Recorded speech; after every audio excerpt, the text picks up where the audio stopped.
Merkel Media. And the thing took one hand, grabbed on, stuck one foot into the tree on the bottom, and was hanging on the top of that tree with one arm hanging and one leg hanging like a Tarzan move. And then it just jumped off, went tree to tree to tree to tree to tree away from me. This was all circulating around the base that a giant had been killed, but no one was supposed to talk about it. I saw 3 long, bony fingers reach up underneath the door, curl up to grab it, and then disappear. When he came over to me, dude, he slithered over to me. And this giant comes out of the cave and they're all frozen. And he starts running and firing at this giant. Well, the giant moves. He's got a spear in one hand and he's running really fast and spears Dan and holds him up like this. Somebody else, shoot him in the face, shoot him in the face. They basically decapitate him. Got closer. When he got about 15 yards away from me, I raised that 12 gauge and I blowed his head off. I feel something pulling at my leg, and I look over and there are 2 small gray entities pulling at me. And they're literally, I'm getting pulled off the bed. I reached my hand into this bush and I touched air. Couldn't breathe and I couldn't move because I know I'm seeing a monster.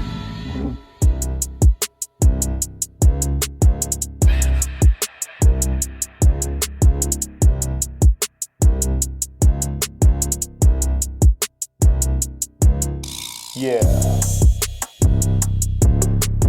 Welcome to the show, everybody. You're listening to The Confessionals. I'm your host, Tony Merkel. Thanks for being here. If you have a crazy and wild experience you want to share with me on the show, go ahead and shoot me an email.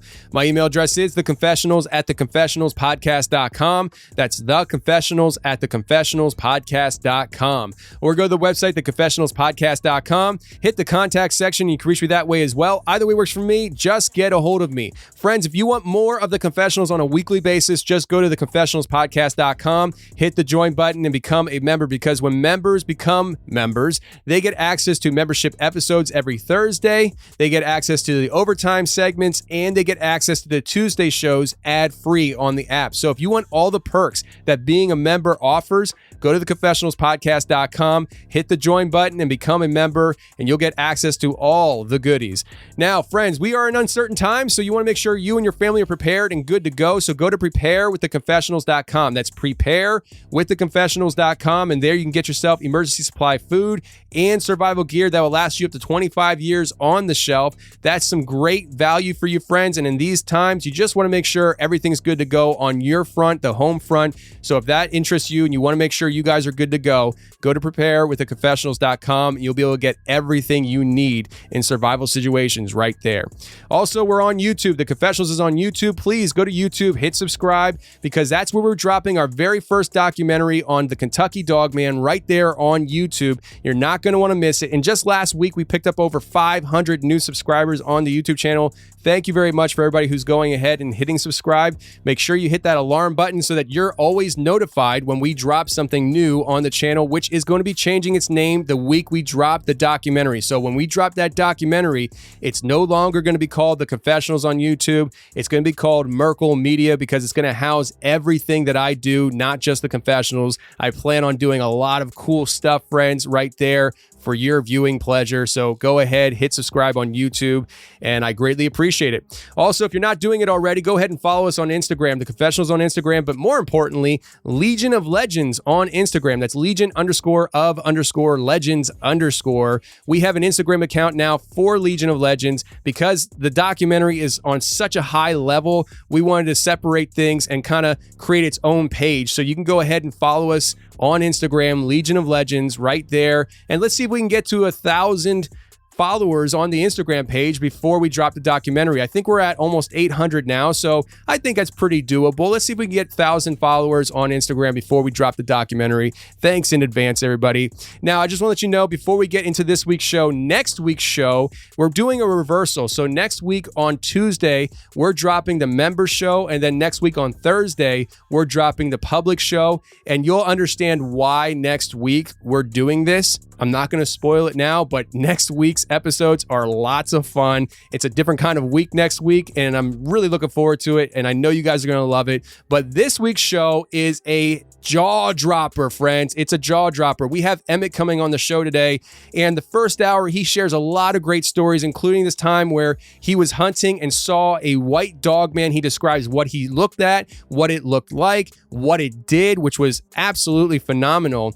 This is a fantastic interview you're about to hear, but the overtime we did with Emmett is a top 5 story we've ever done on the Confessionals in 5 years. I promise you, I could not believe what I heard Emmett tell me in the overtime. And the reason why I can't share it with you on the public side is because Emmett asked for it to be private to protect some identities of people that he was talking about. But this overtime, I'm telling you, is a all-time episode in and of itself. Let's listen to a trailer for this coming overtime with Emmett, and then we'll get into this conversation for the first hour with Emmett. But I'm telling you, friends, it is a jaw dropper. Let's get to Emmett right now.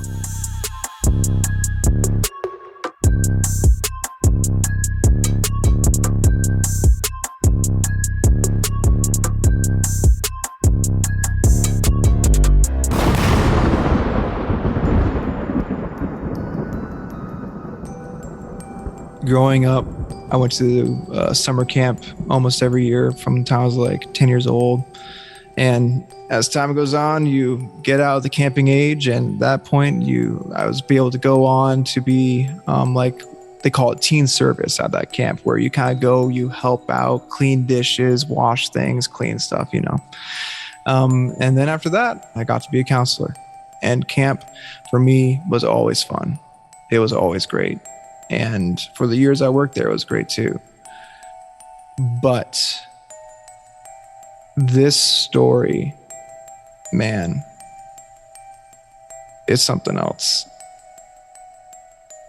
And so we had a kid in our cabin. His name was Zachary. So we're sitting in our cabin. We're getting ready to go to pool time. Zachary comes over. He's like, "What's a sorcerer?" And I was like, well, you know, it kind of depends in what the context is. Like if we're talking like Harry Potter, that's one thing, but are you... And Zachary looks up at him. He's like, well, I was just wondering, could the sorcerer summon demons? If someone was a sorcerer, how would they be able to get like the demons to like talk to them and stuff?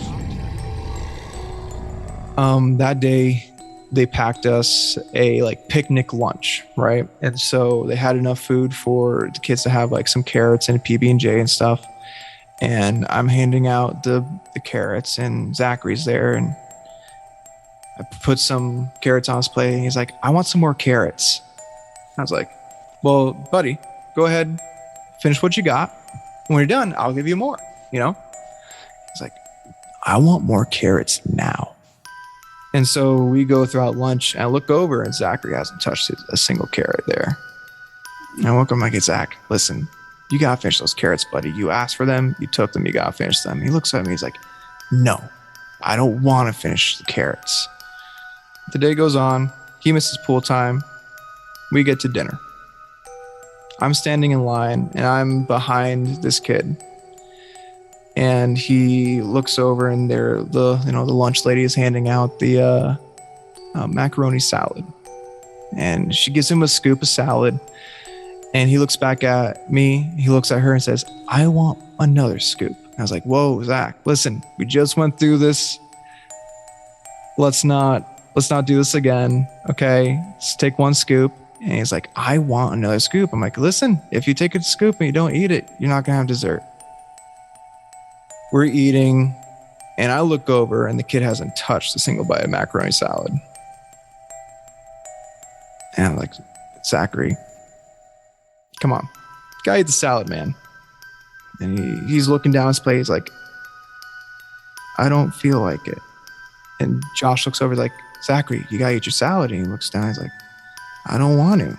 I look up. I'm like, Zachary, eat your macaroni salad, okay? He looks up. He looks at Justin. He looks at me. He just goes, no. And right then, I blacked out. The day continues. The kids are just going nuts. And it was just, man, at that point, we were just ready for this week to be over. It was just bad. And Zachary was like the ringleader and all. Like he, if like we told the kids, all right, guys, we're going to go do this activity, he'd be like, none of us want to do that, right, kids? And the kids would be like, well, I guess so. Or, just they follow after what he was doing. At the end of the day on Friday, what we would do is before we would go to dinner, and then afterwards, after dinner, they go to like the awards ceremony, we'd all clean the cabin together. Each kid would have to clean his area, clean up his bedding, get everything packed, sweep the floor, stuff like that. And no one was doing anything. And Zachary's sitting up on his bed. He's sitting up there. He's got his legs crossed and he looks around. All the kids doing stuff. He's like, everybody, come around me. All the kids just stopped. And when they sat on the floor around his bunk in a little like horseshoe around it, he says, God has shown me that we have not been obedient this week. He's shown me that we need to be more respectful. Now, I was just saying this. There was this little kid in the group. His name was Kyle. And he leans down and he's laying on his back on the floor with his legs crossed. So he's just flat out on the floor. And Zachary goes, Kyle, sit up. And Kyle goes, I don't want to. Zachary points at him and says, Kyle, sit. And I saw that kid just shoot straight up. And Zachary goes, all right, guys, now let's clean this cabin. And the kids all go, yay. And it's like something out of a Disney movie, man. These kids like pick up their brooms and they're sweeping away and they're tucking their beds and they're folding their clothes and everything. And he's looking around and he's giving them a little direction. He's like, all right, Nate, go ahead and sweep that corner. And he goes, okay, Zach. And me and Josh were just looking at him like, what's going on? Like, we told these kids to clean. They weren't doing a thing. Now you have this little, like, 8-year-old tell them to clean. And they're hopping right to it. And he's like, Nathan, sweep over there. Hey, Matthew, go ahead and roll up that sleeping bag. You got it, buddy. He's walking around. He's sitting up there giving everyone instruction. And he looks over, and in the bunk next to mine was that day camper, right? The one who would stay overnight with his mom. And Zachary looks at him and he goes, hey, you need to clean. And Ethan looks at him and is like, I don't want to clean. And Zachary says, Ethan, I told you to clean. And right then I'm like, oh, okay, hold on, Zachary. And I stand up. Zachary looks at Ethan. He looks at me and he smiles, points at Ethan and just yells, kill him. All the kids drop their brooms, drop what they're doing, and just start going, kill him, kill him, kill him. And they rush Ethan.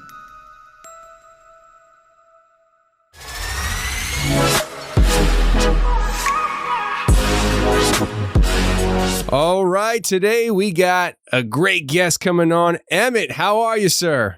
Man, I'm doing great, Tony. How you doing? Man, I'm doing good. Hey, Emmett, knock, knock. Who's there? I eat mop. I mop who? Hey! Oh. Tell me you're a dad without telling me you're a dad. Exactly. I've been wanting to get somebody with that, and I just remembered now, so I got you. So I appreciate that. Oh man, maybe I'll make some knock knock jokes for future shows too. Who knows? But Emmett, man, you got a lot of different experiences. We already discussed this. We are going to do an overtime show with you today because the last story you have, one, it's super duper long, you said, and two, you want to have it, a little bit more privatized because of the things that we're going to be talking about. So yeah, that's correct. Yeah, that's fine with me. It's kind of what overtime's for sometimes, That's right. So, but we're going to start off and just do chronological order per tradition of the show. The reason why I do that is because I feel like for me as the interviewer and probably the audience too, when you get to hear somebody's life story with the paranormal in chronological order, it helps to draw a picture of how their life unfolded for them. For instance, I just posted a show, or I'm going to be posting a show later tonight. Possibly I might even post it while this was recording because it's so late, but it's all set to go. I just got to publish it. But it's a member show, and I called it something like paranormal life of a sensitive. And the guy that I was talking to, it became very apparent throughout the show where he's telling his life story that he seems very sensitive to the other side. It was a lot of different not random, but different categories of things happening to him. But it just seems like one thing for me was very clear that he senses things that a lot of people don't sense. And so, I have no idea where I was going with that. I have no idea where I was going with that. But the chronological makes the whole picture. Yes, there it is. That's what it is. So that's why I do that. Emmett, you saved the show. You saved the show. So take it away for us, man. Talk to us about the shadow figure that you saw as a kid, and then walk us through how life unfolded for you, man. Yeah. So, kind of starting out to give a little background. My parents split up when I was a kid. I was really young, and I went between the two parents' house throughout the week. They got split custody, and this story takes place when I was about 7 years old. And at this time, I was living at my stepdad's house with my mom, and nothing like this had ever happened before. I'd never seen weird things as a little kid. And my parents never had stories of me seeing things like that. And so that all being said, I'm sleeping in my room one night. And, I was a kid, I was always kind of afraid of the dark. And to kind of combat that, in my room to the right of my bed, I had a desk with a computer on it. And that computer, it always had a screensaver on it that would run the time across. So, you wake up, you can look over, and it would let off enough light, but it's always running across the time across the screen at all times. And one night I wake up and it's quiet in the house. No one's awake. It was late. And I'm sitting there, and my bed is facing where my door is directly in front of me to my left. And it's a hallway that goes down to the main area of the house. And I look down the hallway and I kind of see some movement in the shadow. And given there's no lights on out there, they didn't have any night lights in the hallway or anything like that. So it's just pitch black. And I'm looking, my eyes are adjusting, and I keep seeing this thing. And it's coming closer and closer to my room. And so the light from my room starts wafting to where it is. And I look, and there's this mass. It's this black mass goes all the way up to the top of my door frame. And it looked blacker than the black of the hallway. It almost looked almost purplish, if that makes sense. If when you're a kid, you close your eyes, if you push on your eyes, it will kind of change the colors a little bit. Yeah, it had that effect to it. And you could see it was a silhouette where it had a main body, torso, and where shoulders would be, and came up to almost like a hood, if that makes sense. And I'm looking at this thing, my eyes are adjusting to it. I'm just thinking in my head, am I still asleep? Am I seeing this? And I look over to my computer. I look back, and it's still there on my doorway. And I see it, and it turns, and it goes up towards my stepsister's room. And I'm just sitting there like, what did I just see? And I started getting a little bit freaked out, but also feeling a little bit relieved. Cause I'm like, well, whatever it was, it's not there anymore. I'm good. And so I kind of like get back to under my covers and everything. And I open up my eye again. I look, and the thing's inside of my doorway. And I'm watching it. And I was laying on my back. I had my covers pulled up to my eyes like this. And I'm watching it, and it's going around the foot of my bed. And it comes over next to my bed in front where my computer was. And that's the moment I realized, like, this, I'm not imagining this. This is real, because I looked over and you could still see the number of the time flash behind it, and it would block out the rest of the number. And it was just like flooded with fear. And I remember I looked over, I saw the time flashing, and I look up at it, and it starts bending over my bed, just slowly coming down towards my face. And I have my covers up. I pull them over my head, and I peek back, and it's still coming down further and further. And I remember my mom had said, if you ever see anything creepy, say Jesus' name and it will go away. And I was like, it just popped in my mind. So I just said, Jesus. And the thing flipped back up and just out of my room. And I was laying there in my bed for a minute, like, what did I just see? You know? And I got the courage, and I got out of my bed, ran downstairs to my mom's room. I was like, hey, Mom. And I told her about it, and she's like, well, you did the right thing, you know? So it was nice to like have my mom affirm that I wasn't crazy. But so she prayed with me and stuff. And I went back to bed and went back to sleep. Did you ever yeah. like ask your mom why she would warn you of something like that? Did she ever have an experience that made her feel like she needed to warn her son that if he ever saw anything creepy, how to handle it? You know, back then I wouldn't have thought about that, but you know, I'm a lot older now, obviously. And I've talked to my mom a lot more, and I think so. I think that she probably had some experiences, because I know that she's had experiences in the past. So I think that might be something that she had known from experience, maybe. Okay. But so to continue, the week goes on. I didn't see anything else at my stepdad's house, and came partway through the week, and it's time to go to my dad's.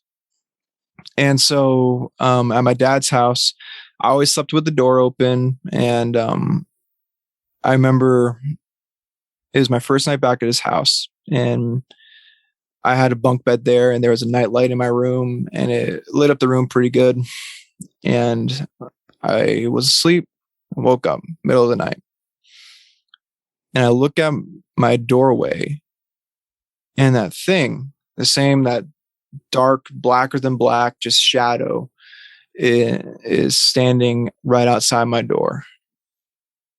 And I looked at it, and I just scared out of my mind. And I was like, well, it worked once, it'll work again. So I said, Jesus, and nothing happened. I was like, in Jesus' name, go away. Nothing happened. And it just stood there in the doorway, kind of like, paranormal activity, like moving around a little bit, but it just stayed there for hours. And I just sat there in my bed watching it. And a few hours must have gone by, because it wasn't until we had some big windows in our living room, and that light would come through to where the bedrooms were. And right when the first glimpse of sunlight came through, it dissipated. I remember I got up out of my bed, grabbed my pillow, grabbed my blanket, and ran to the living room where that sunlight was coming. I just sat on the couch and just stayed there, because I'm like, if the sunlight makes it go away, I'm gonna stay. I'm gonna stay where the sunlight is, Yeah. And that it kept on happening.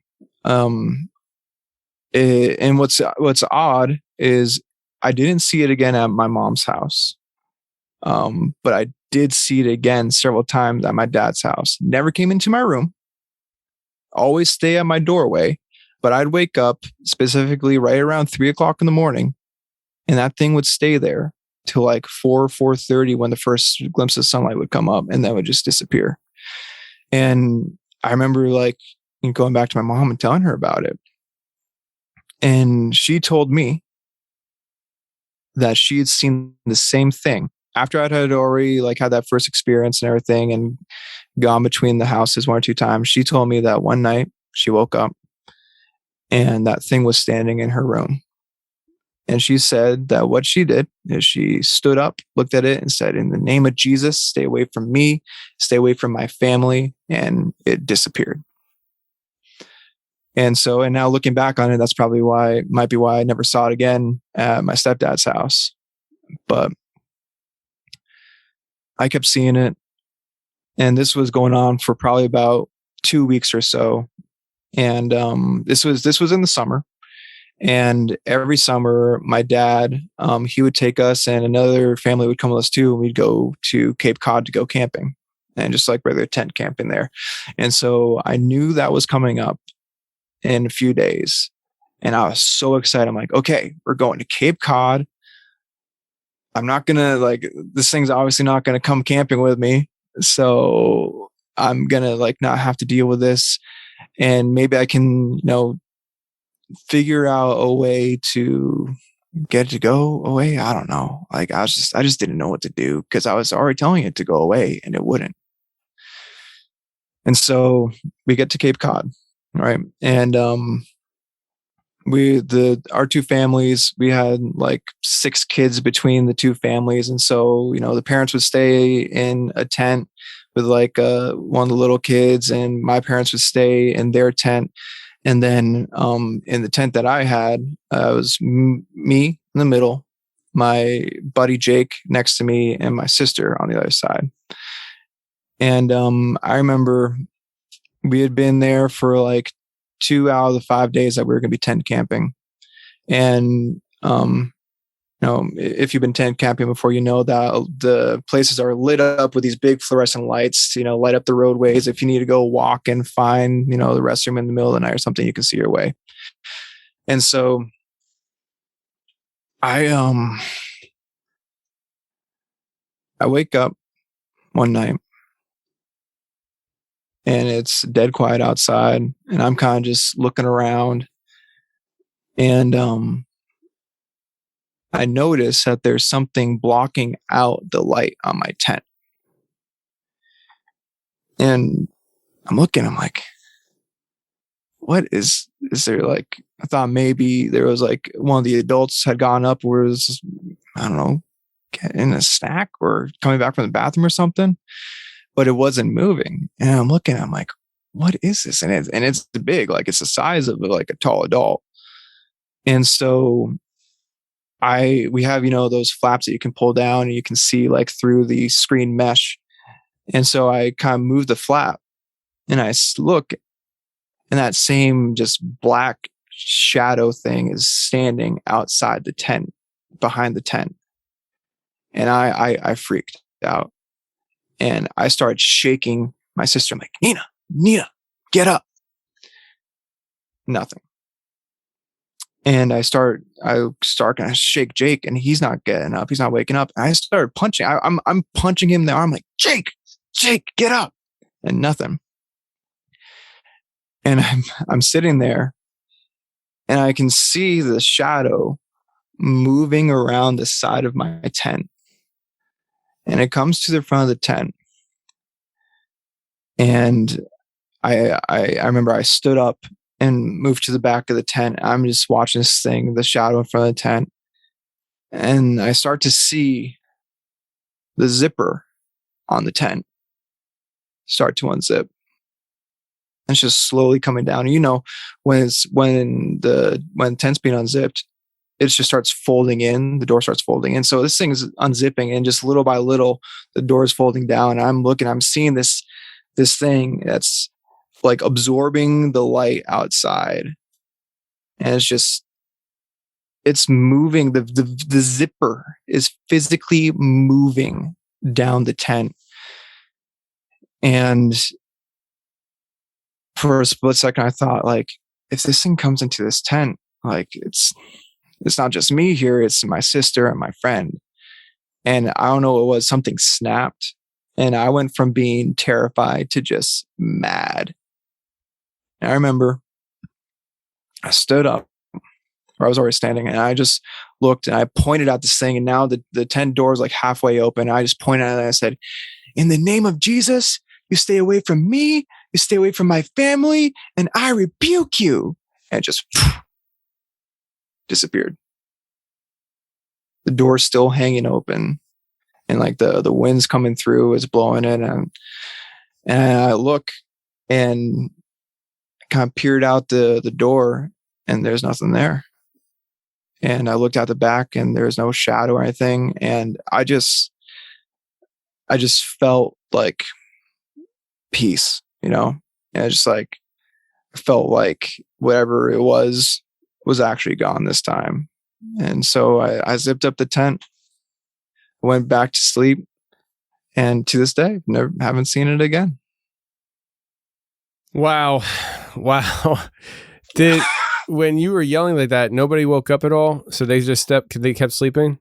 No one. And I remember I talked to them the next day. I'm like, did you guys not like feel me shaking you? Because like I wasn't just like, you know, giving them little nudges or anything. I'm like shaking them, and they wouldn't wake up. So, wow. So what do you think that the difference was between that time and previous times where it didn't work? Do you think it was the emotion behind it, the intent? I think so. I think, well, one thing that's interesting is, and I don't know how it all works, but the first time that I said Jesus' name, it was in my room. You know, I commanded to leave and it left. Or I didn't command to leave. I said Jesus' name and it left. But all the other times at my dad's house, it never came into my room.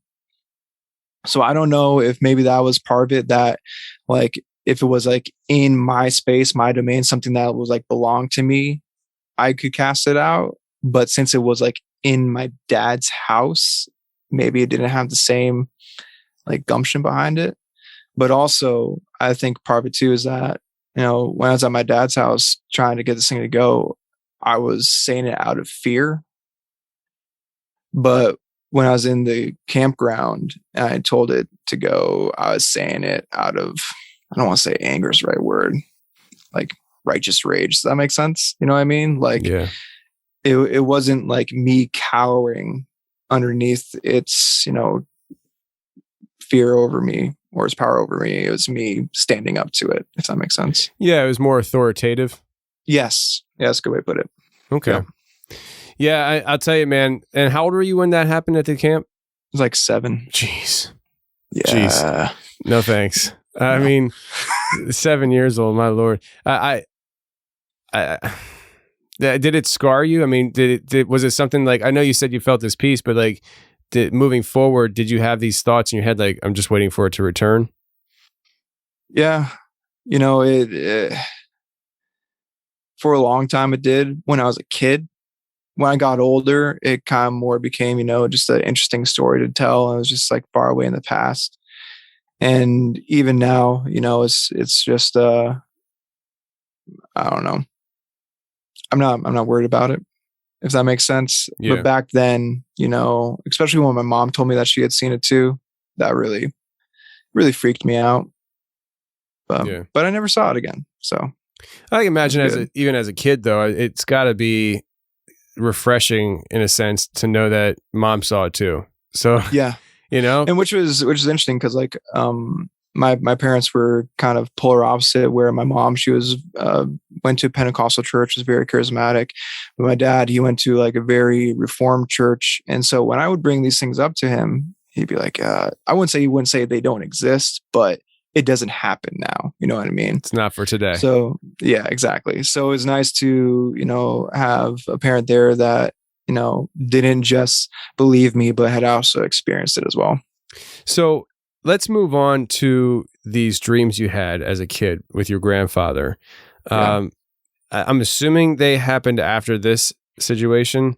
Yeah. So these started happening when I was like 11 or 12 years old after my grandfather had passed. And I love my grandfather. He was awesome. He was like the picturesque, like kind, gentle man who, was jack of all trades. He would, play with us, build things with us. He was the best grandfather was. And after he passed away, I missed him. I missed him a lot. And the first time this dream happened, I remember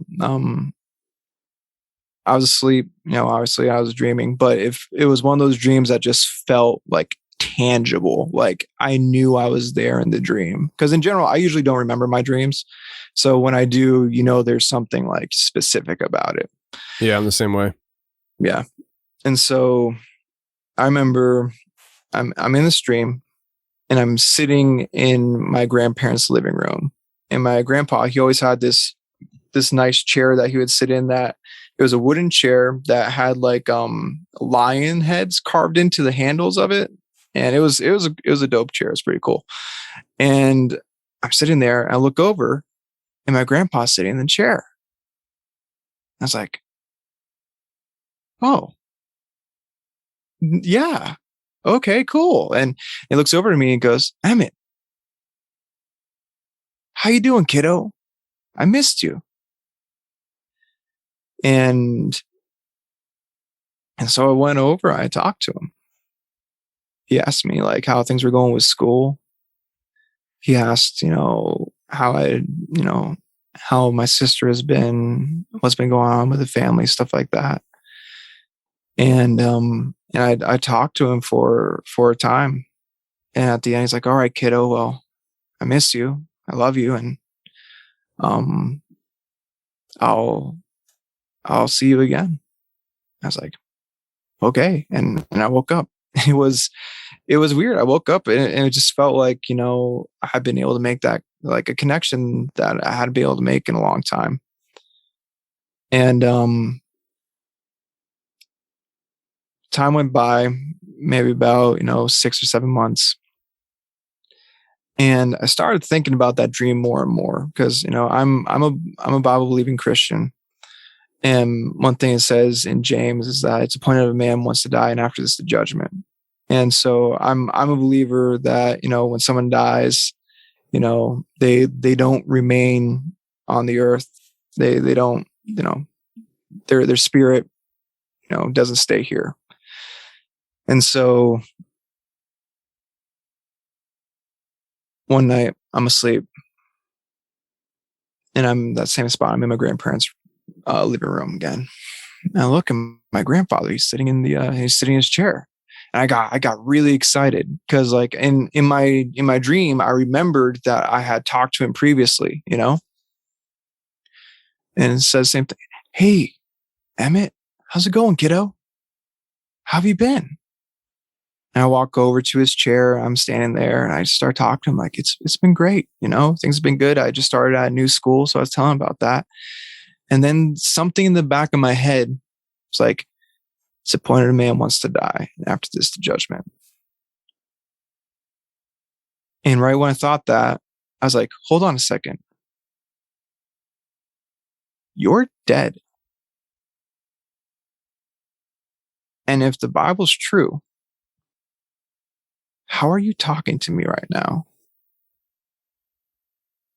And when I said that, he looked up at me. And his eyes just went black. And he looks at me and he just gets this big teethy grin across his face. And he just goes, you're not supposed to ask those questions. And he lunges at me and I woke up. I was like, what the heck is that? And I didn't go back to sleep that night. It messed me up. Like what? Seeing like someone you know so well. Like I know my grandfather's face. I know his beard. I know his nose. You know what I mean? I've seen it for my whole upbringing, and to see that face suddenly just morph into something different, it was just terrifying. And man, it's continued. Even I think the last time I had this dream was probably about 3 or 4 years ago, where I'll be in a dream and I'll suddenly be in my grandfather's living room, and he'll say the same thing. Emmett, how's it going, kiddo? I've missed you. And we'll start talking, and I'll be in a conversation with him, and then all of a sudden that recollection will be there of either, you're dead, you can't be here, what are you? And every single time that face will morph and he'll lunge at me and I'll wake up. And so it's just, I don't know, man. Dreams are a weird place. They certainly are. They certainly are.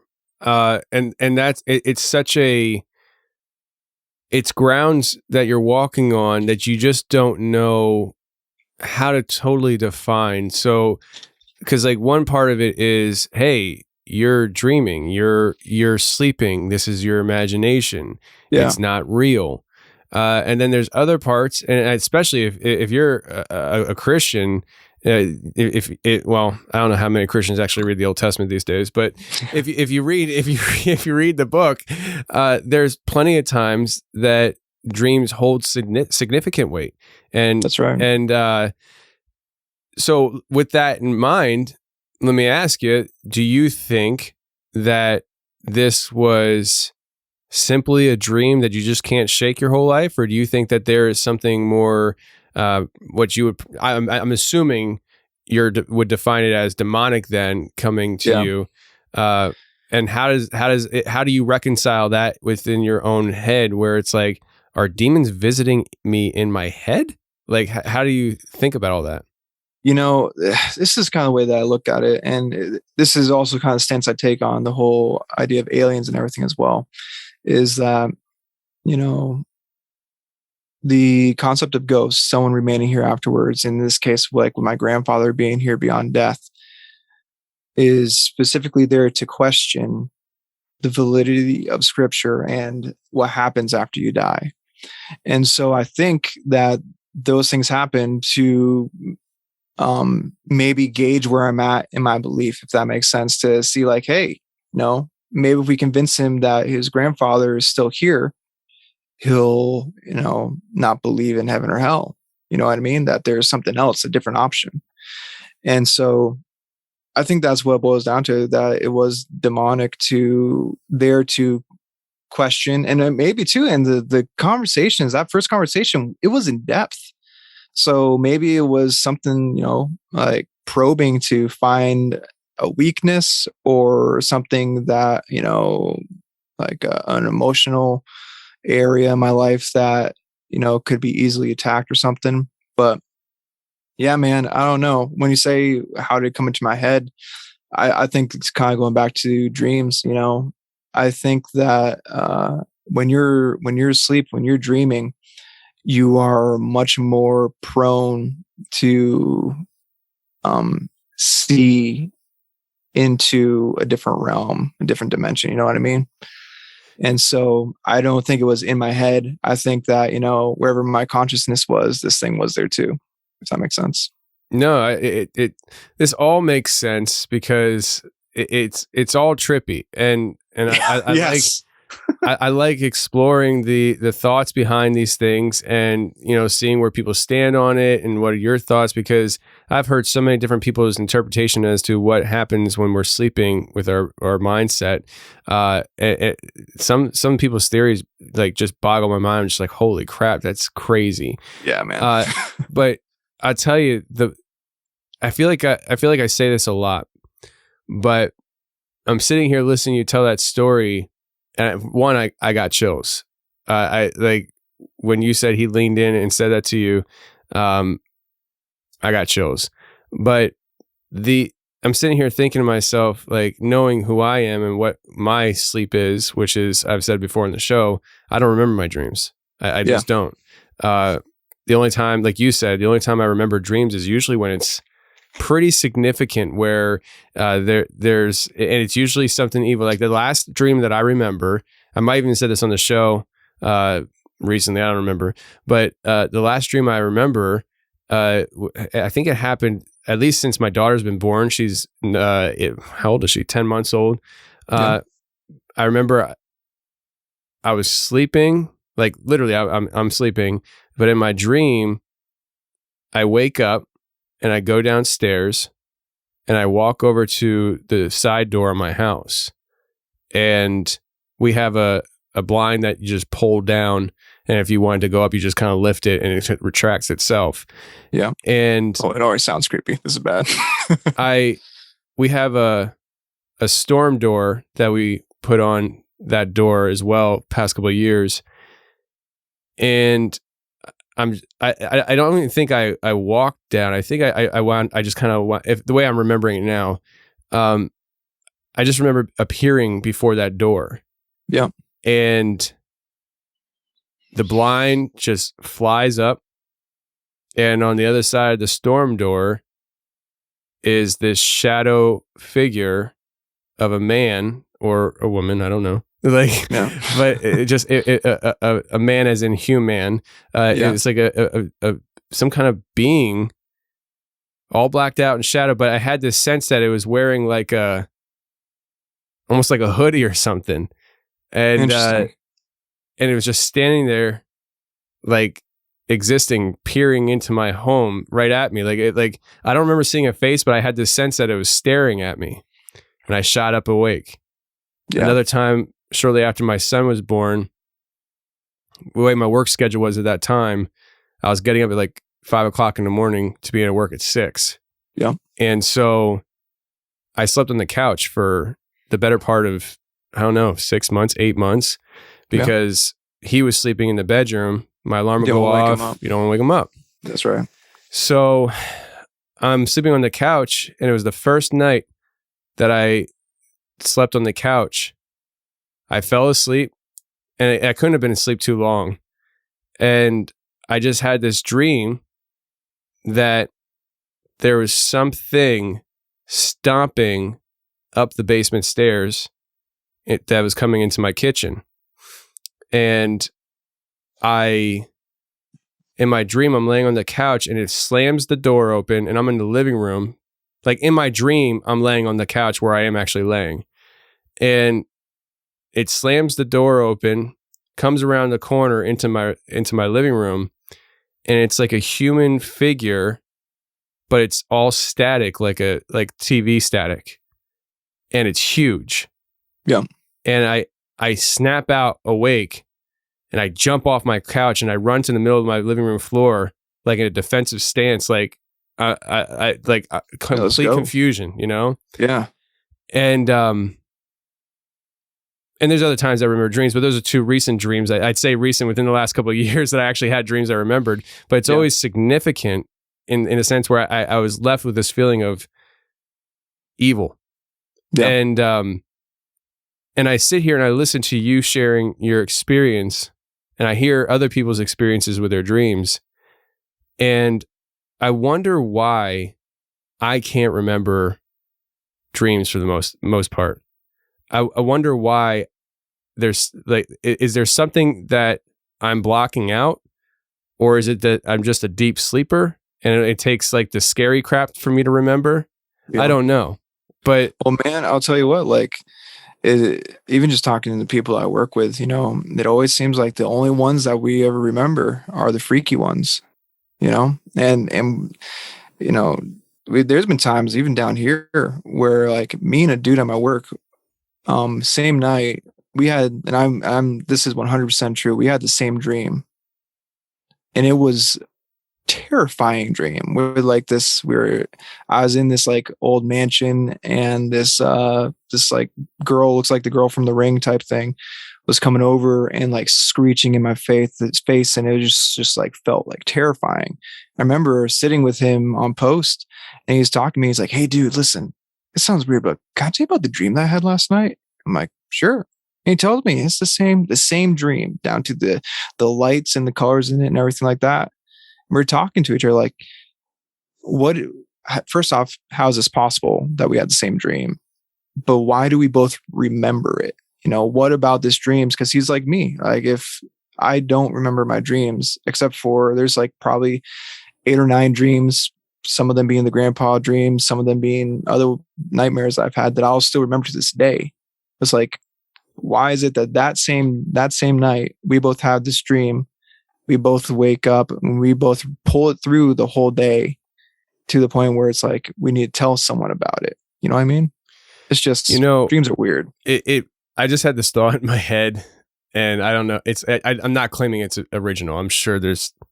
But I just had this thought that popped in my head that maybe we're not remembering dreams still. Maybe we are remembering things that actually happened within this alternate state of being when we close our eyes and we fall asleep. If we really have, like you referenced earlier, how maybe we have access to other dimensions or whatever when we go into sleep. Maybe we're not remembering dreams still. What we're remembering are things that actually happened in that parallel state of existence. Remembering experiences. Yeah. Or maybe we snapped into this reality because those experiences that we were having, we were so scared. It was too much. We needed to escape. Yeah. Who knows? Like the same way that, some people will block out like traumatic things in their past. Maybe we block out those dreams that are too traumatic for us to remember. Or maybe we just don't remember dreams. That's what I'm saying. Like maybe what we are remembering just weren't dreams, and we still don't remember dreams. We don't remember dreams. It's just what we're remembering is things that we actually went through in the parallel universe. Trip me out. I don't like it, man. I don't like it. So let me ask you this question, and also the audience that's listening right now. Something's been happening to me when I go to sleep at night fairly frequently. I would say it happens, I think it's happened to me about 5 times in the last year. So, okay. But considering I don't remember it ever happening before in my life, this is something new. Sometimes when I go to sleep, just as I fall asleep, I'll hear like a loud bang, like an explosion, and I jump awake, and it's always in my head. Like I hear this in my head. And that's just a side point. Like that wasn't the reason why I'm talking about this. It just popped in my head, like an explosion. But when I close my eyes in my bed to go to sleep, I'm not sleeping. Like I literally just close my eyes, because if I open my eyes and I look at my phone, it's still the same time. That's right. I see a white flash of light, very bright, just shoot across my eyelids, like somebody just flashed a light, like a flashlight on my face while I'm laying there in my bed. And I've never talked to anybody about this till now. I haven't really thought. Thanks, man. I'm the kind of person. I often wonder if I have experienced things that I just brush off. I just brush stuff off and like whatever. Like I'm just like whatever. Like it doesn't. I guess it just doesn't faze me. So like with that stuff, like I see this white flash of light, and it's really fast, like extremely fast. It's not like somebody held it. It's just like click on, click off, really fast. And I don't know what that is. I don't know if it's something in my brain, if I'm overworked, if I'm actually seeing a light. Is there really a light flashing in my bedroom? Usually when I go to bed, my wife's already asleep, so she wouldn't know, Yeah. It's weird though. It's weird. It is weird. I agree. Yeah. I don't know what that is, but I mean, now listen, with what you said, lights, no, I haven't had that happen, but the bang thing, I have had that happen, and I've had that happen recently, and it almost feels like you can like almost like feel it in your chest when it's there, but it's not audible. My wife isn't hearing this thing, but it's enough to like make me open my eyes. Like, what was that? And I don't know. Yeah, no, that's weird. Yeah, it is weird. And I'm enjoying this conversation, but we'll keep it moving. I just, there's something like the longer I do this show, the more I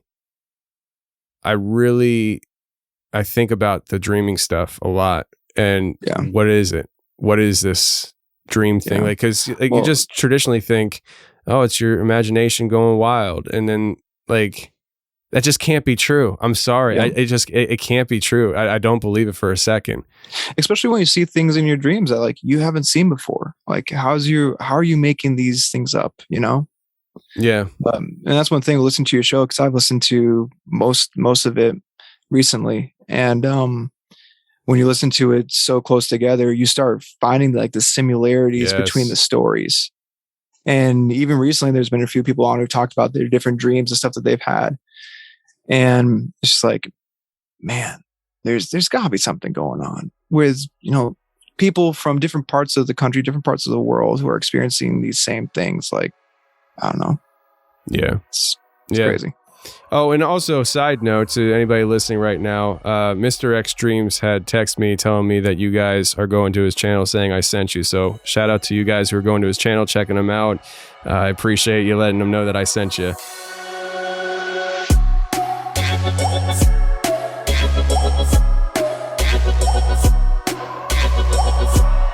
All right, let's take a second and talk about a sponsor for today's show, which is Raycon. We talked about Raycon before, and Raycon is actually one of the best options you can have for a Christmas present this year. Friends, it's not too early to start shopping for Christmas. In fact, I would argue it's too late because of all the shortages we're experiencing and stuff. You're going to have a hard time getting the things in time for Christmas if you're just starting now.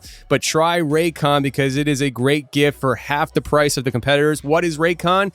They are high-quality Bluetooth earbuds that offer pure sound that you will not get anywhere else. I promise you that. In fact, the new everyday earbuds come with 3 different modes that will help you listen to whatever you want to listen to with the most pure quality. So they have a pure mode, which has a podcast listening, blues, instrumental type sound to it.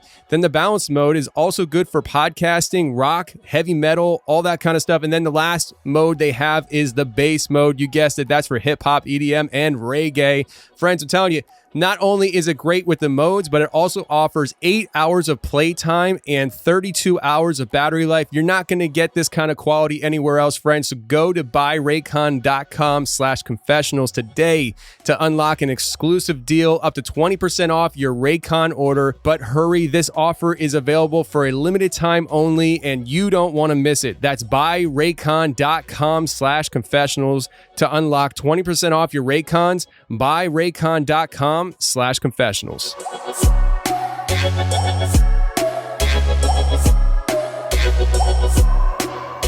Let's transition into these UFOs that you experienced. Yeah. I know you had about 3 or 4 circumstances that you've seen these UFOs. Yeah, that's right. So these ones were kind of not too exciting, but they're worth noting. So I used to go to school in like the middle of Vermont, and I lived in southern Vermont, so we'd have a long drive on the way there. And there's this one spot where you're going across this bridge, and this bridge goes over like 100-foot drop, and it's like almost a quarter mile long. So you can see everywhere from that bridge. And we're driving to school, and it's my sister. She was driving. I was in passenger seat, and the same people that we went camping with, they were riding in the car with us because they went to the same school that we did. And we're going across this bridge. Sun's coming up from the east, and there's not a cloud in the sky. And I look over to the west, and I see this shape in the sky. And at first it looked like just like a round cloud, but it was reflecting the sun. And I'm not talking like just the light was like, over it. I'm saying like you could see like a mirror reflection of the sun on there. Look over, I'm like, do you see that? My sister looks over, she's like, what's that? And Joe and Jake in the back, they look over, same thing.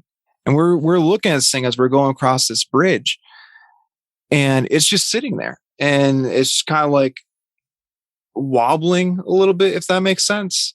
And it's not big. It's pretty small, or at least it was far away, which made it look smaller. And we're looking at it. I'm like, what in the world is that thing? And it just goes like moves back, forward, and then zips off, just like blink of an eye. Like it didn't disappear. You could see it move off, but it's just inhumanly fast. And I remember it was weird because no one acknowledged it after that. You know what I mean? Like we had a whole, other 45 minutes to go on that ride and no one brought it up. I'm kind of sitting there. I'm like, I know you guys just said you saw it, but are we not going to talk about the reflecting metal thing in the sky that just zipped off, and that was it. That was when I was like in like 9th or 10th grade. And so I didn't see anything else for years until I was engaged. So this would have been like 2012. And me and my wife, Rachel, we were hanging out with a friend of ours. His name was Todd. And me and Todd, we would go on for hours about just conspiracy theories, Sasquatch, UFOs, one of those guys. And he was a big alien guy. He would always say, Emmett, I hope that they come down, they choose me, and that I'll be able to go up and just know what's going on. And so we had just gone down to visit Yankee Candle in Massachusetts, and we're driving up I-91, and it's nighttime. It's probably like 9:30 at night in the winter, so it's dark out. And I remember me and him are in the front 2 seats, Rachel's in the back seat, and we're talking about UFO stuff. And he's like, man, just how cool would it be if we looked up and there was a UFO? And when he said that, over the car comes these blue lights. And I'm looking up in the sky. I'm like, do you see this? And he's like, it's happening, man. And what it was there was like, right over our car, there's these 5 big blue lights, and they weren't bright, but they were just like kind of like the blue behind you, like that ambient blue light. And it was turning, and in the middle was a white light that was bright. And this thing it's moving with us, same speed, and it's turning above us, just rotating and rotating. He's like, do you see that? I'm like, yeah. And Rachel's like, what? And she's on her phone. She puts it down and she goes to look, and we're looking at it. And then it just went, just zipped away. And that was one of those times where I'm just like, where I started questioning, like, why did that show up then? Yeah. Like we're putting out this thought that like, man, would it be so cool if we saw this thing and then it's there, And so in that same idea, in that same vein, the next time that I saw one was in 2018. I was driving back from my work when I worked security up in Vermont, and I'm driving back home, and the route that I took was the same route that I used to have to go to school. And I remember I'm driving across the bridge, right? And to be honest, it's probably after I listened to one of your shows. So, my mind's already going and stuff. Sure. I'm driving across that same bridge, and I'm looking out to the side. I'm like, remembering seeing that thing in the sky from when I was, in 9th or 10th grade. Like, would it be so weird if I saw that thing again? And go across the bridge, go over a few hills. I'm coming down this big hill to get off the interstate. And I'm driving across, I get off the interstate. I'm driving across this bridge that goes between Vermont and New Hampshire. And I look up in the sky, and that same thing, reflecting the sunlight coming off from the east, same size, doing that same wobble, is in the sky. And it's just sitting there. It's wobbling. And I look at it, and I'm like, just pops in my head. I'm like, why? Why am I seeing this right now when I just thought about seeing it just a little bit ago? And it does its wobble, backwards, forwards, zips off. And I remember I went home and like, Rach, you're not gonna believe this. I told her the story. She's like, yeah, that's it's a little weird, Emmett. But the last story that I had is down here in Arkansas. And we moved down here middle of 2018. And we were kind of exploring the new areas because brand new state, big state, lots of places to go explore and visit. And so we're on I-40 heading west. And it's like probably like around 6 o'clock. Sun's starting to go down a little bit. And we're driving, and I look up, and I see this thing in the sky. And at first, I thought it was like airplane vapor, if that makes sense. And it looks like a needle, right? It's got a pointed top, really pointed bottom, and I'm looking at it. But the thing is, it's not like, if you're looking at like a plane, you can tell the direction it's going, the way of travel. This thing was sitting in the sky straight up and down. It wasn't, going left or right or anything. It was going straight up and down. And the closer I got, the larger I get, and it would remain in the same spot, to the point where we're driving towards it and we're starting to be having to like look up like directly above us to see this thing. And I sent you the photo. I snapped a photo of this thing, and it's sitting there, and you can see it slowly like spinning like this, just turning around a little bit. You can see like the light on the top kind of glinting off. And I got some pictures of it. And it's like, I need to get a video of this thing. And so I pull off the next exit. I jump out of my car, and for some reason I have an Android, which my wife always tells me I gotta get the iPhone. Boo. Yeah, because now I have to try to flip through to get to my apps and everything, get my camera up. I'm looking at this thing, and at this point, it's almost directly above us. And I look up, and I just see it just go boom, straight up in the air, just launched. And it was in that same shape, because I've showed this picture to people before, like, nah, man, that's just from a plane. I'm like, right. Okay, but it maintained that same shape, and it moved in that shape. That's interesting, because I mean, when you sent the picture, I don't even need to say this, because I know it looks like a plane with the vapor coming off of it. Like that's right. You typically see. I never zoomed in on it until just now. And zooming in on it, it looks more solid when you zoom in on it. Yeah. And it stayed stationary for a good solid 15 minutes. Didn't dissipate. It just stayed right in that spot. And even that, like, you can brush off until the end of your story where you say it shot off in that shape. That's exactly. That's unexplainable. And so, to describe to people what I'm looking at right now, I'm going to try to remember to post this with the episode on the website so people can see it as well. But if by chance, if I don't remember, people will email me telling me to update the website, which I will then. That's right. But what I'm looking at right now, if you don't feel like going to the website, is it's bright now. It's grainy. It's hard to see because it was so far away and I'm zooming in on it. But it's like this white, and like you referenced how it looked almost like a needle. Well, it even looks like it has like the eye of a needle, in the middle. Exactly. Like where you would put the thread through. And it looks much more solid than I thought it would look when I zoomed in on it. And all that said, if you didn't see it shoot off, it would be hard to say that that's anything other than vapor from a plane.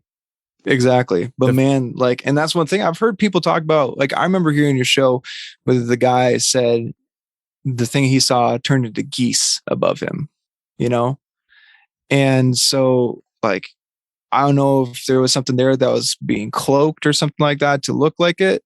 But like you said, like, it's kind of hard to tell with the photo, but it was tangible. And it couldn't have been, a few thousand feet above us, because as we drove towards it, as we drove west, it's maintained its spot in the sky, and we were able to drive closer to it. And the rotating wouldn't make sense either.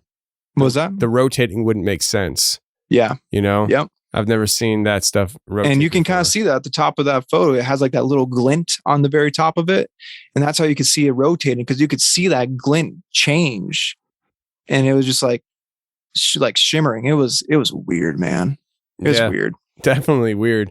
But not as weird as summoning UFOs, apparently. So, jeez, let's not say that. I mean, how else do you describe it? I mean, you guys summoned UFOs, and it was the same thing both times.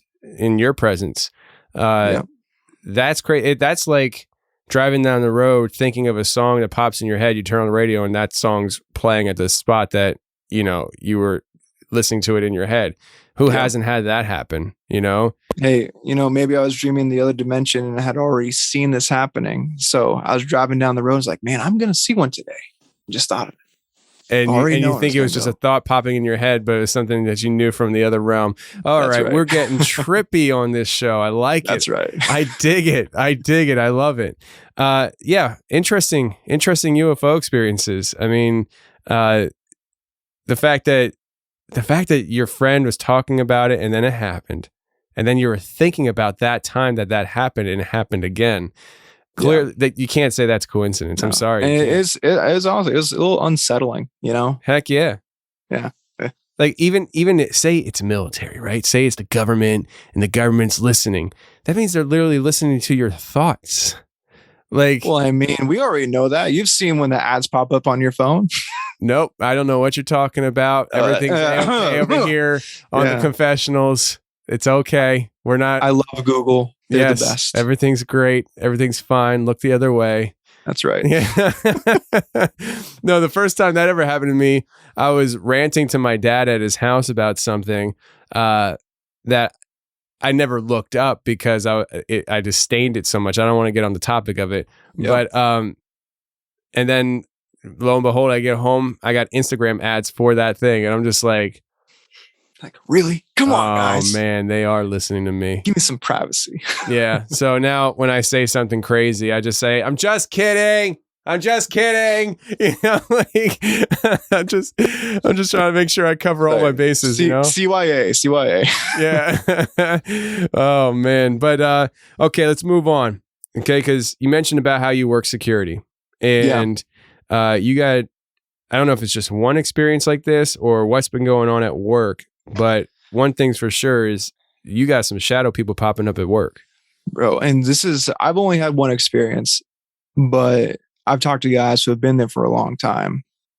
They've had similar things happen to them too. So it's not just me. This is something that, has been through a bunch of people. But so I was working security up in Vermont, and the place I was working is an old abandoned site. There was only a few people that were there, mainly just as security, but there's some people that were like maintenance people who would do some cleaning, stuff like that. And I'm doing a patrol, and I'm down in the basement, and this thing has like a deep basement. You know what I mean? Like, it's not like you go down a little stairwell to a cellar. I'm talking like you can go down like 4 stories into this basement. And just because they had a lot of machinery that would, go Pause. Through. People right now are like, he works in an underground military base. I know. You're talking about 4 or 5 stories underground. I mean, bro, but I know where you work, and I can just tell people, cure your curiosity. He doesn't work at a deep underground military base. Yes. Perfect. Carry on, sir.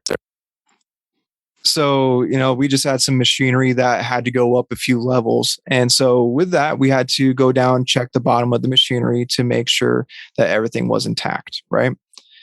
And, this place isn't, running anymore. There's no workers there working the machineries. And so no one is supposed to be down there.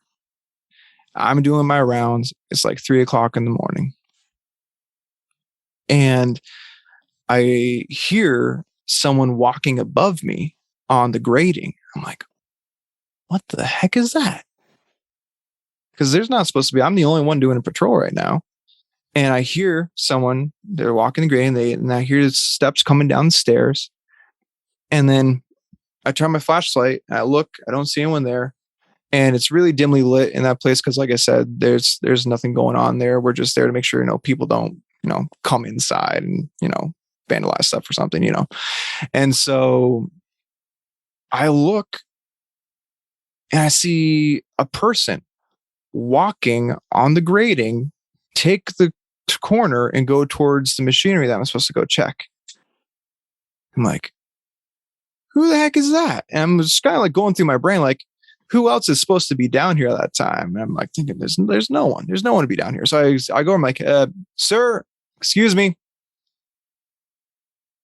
Hello? No answer. So I start walking over there. I'm like, excuse me, no one's supposed to be down here right now.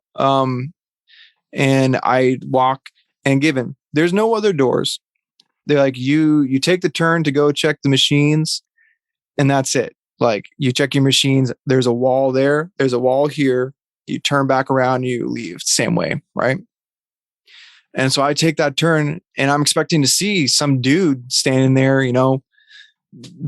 being somewhere he's not supposed to be. Maybe it's like a new guy got lost or something. I take the turn, and I go, sir, and I look, and there's no one there.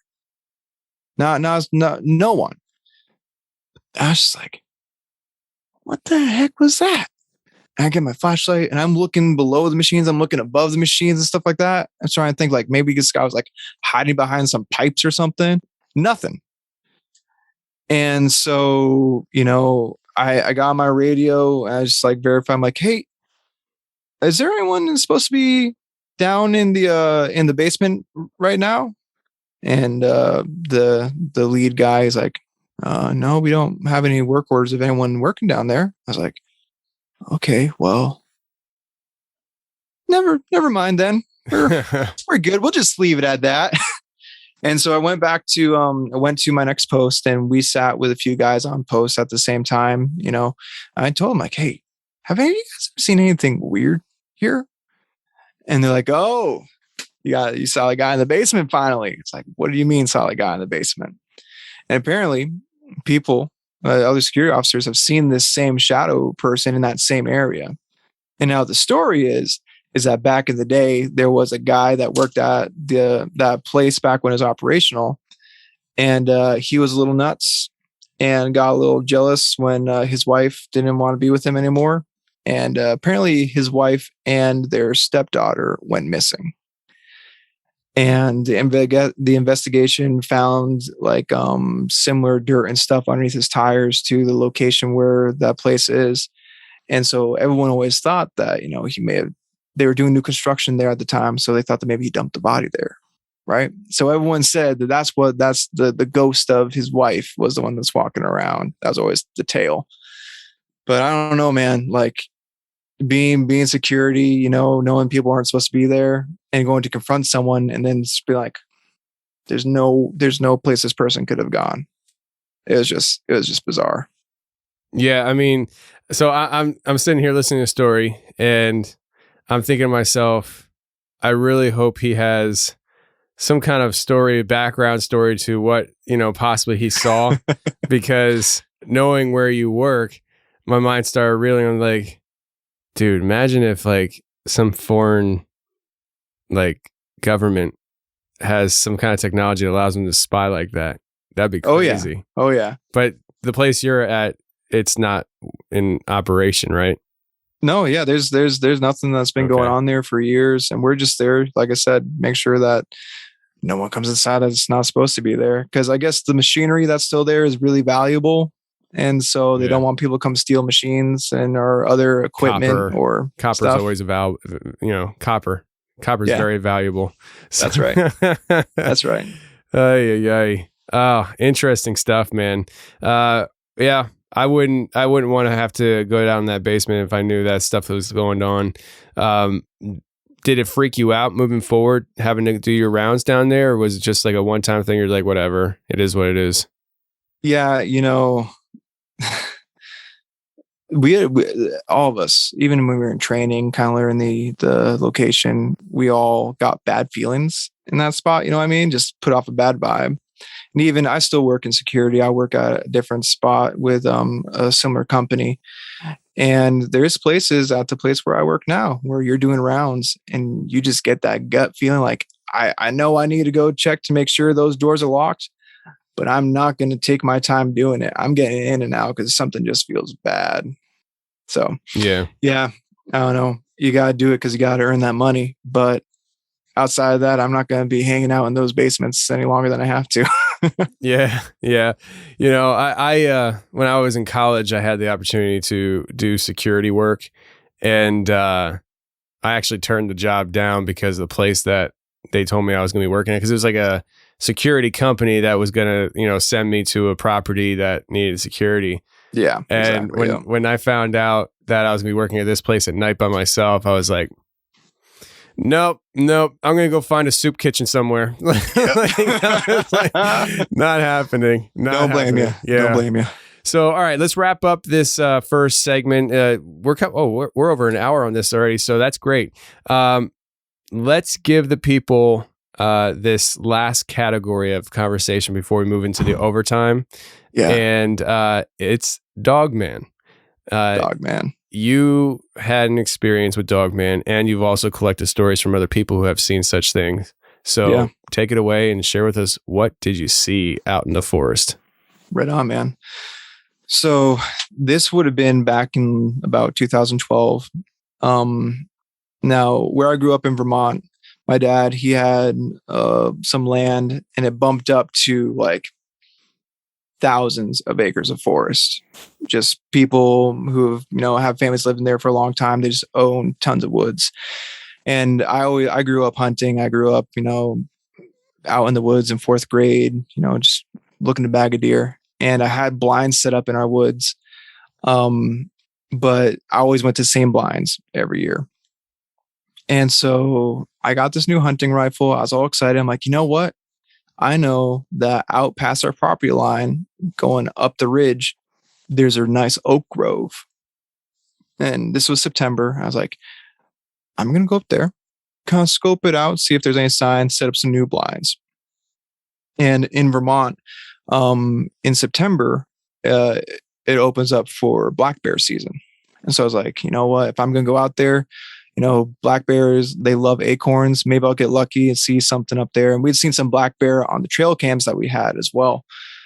And so I was like, I'm going to bring the rifle with me. If I see a black bear, I'm going to get it, So, kind of the way that the woods work, you hike out this trail going out into the woods, and there's this big drop off to the side of you. And you walk along that drop off until you come to this big clearing. And that's kind of where the drop off ends. And you can start walking up the ridge at a more gradual washout. And so I get to that spot. I'm walking up the washout. I get up to the oak grove, sit up there for a while, say like 2 or 3 hours, set up 2 or 3 ground blinds in different locations, look for signs, stuff like that. And finally, I was like, you know what? I want to get home before the sun starts going down. And so I'm walking back through the woods, and I'm going down that washout again.